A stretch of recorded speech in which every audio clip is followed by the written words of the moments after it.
When I started doing house calls exclusively, I started learning things about patients' needs that I had missed, and families' needs. You know, it's a challenge to get people from their house into the car, and we just keep giving them follow-up appointments. Come back and see me in 6 months or 3 months, and that's extremely difficult for people. We're going to do what I spend all my time doing now, which is seeing people who are unable to get out of their homes to the doctor. So today we're going to go see a woman who is in her 90s. She's got loving family, but there's no way she would be able to get to the doctors. I see other people at home, not just the elderly. Some younger people who are same kind of falling between the cracks.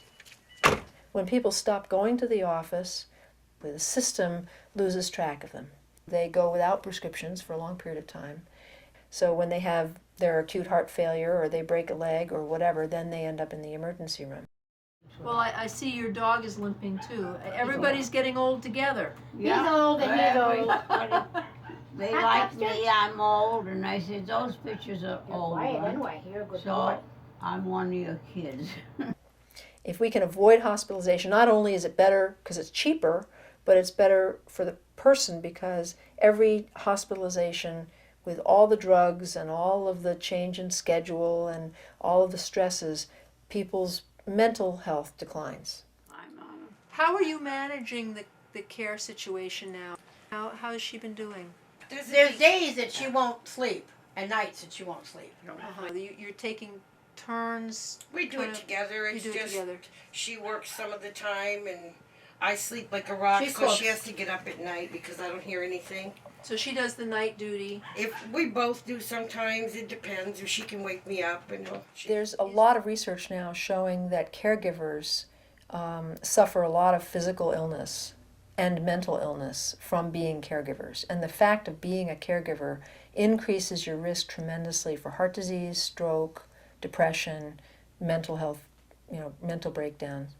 And we're learning more about that, but that's a tremendous strain on people to be a caregiver. I'm going to take a listen to your heart, okay?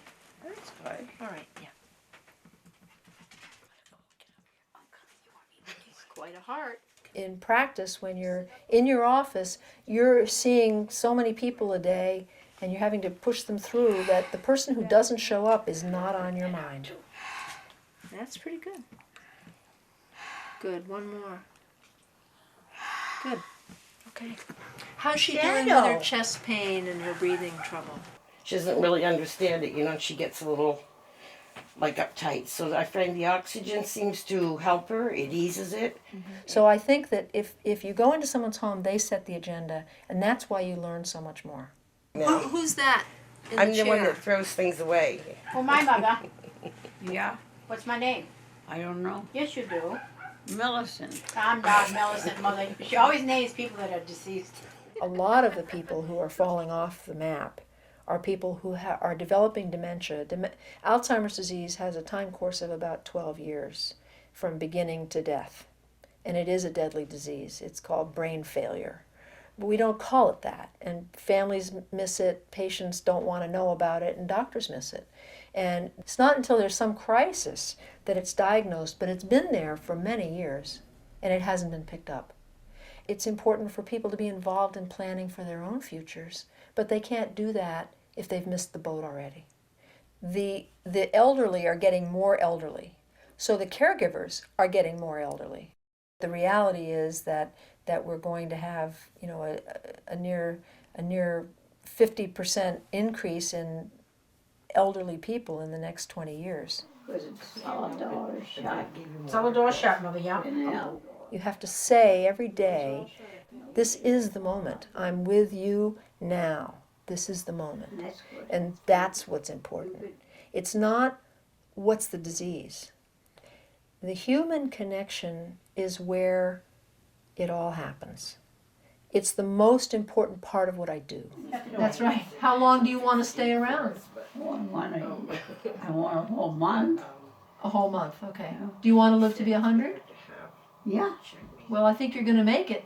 I think so too. I'm gonna try it. What? I'm gonna try it. You're going to try it. So what really keeps the soul of medicine is staying in contact with the people all the way through. And that's why patients and families respond to what I do, because it's human. If you take that out of medicine, you've taken out the soul.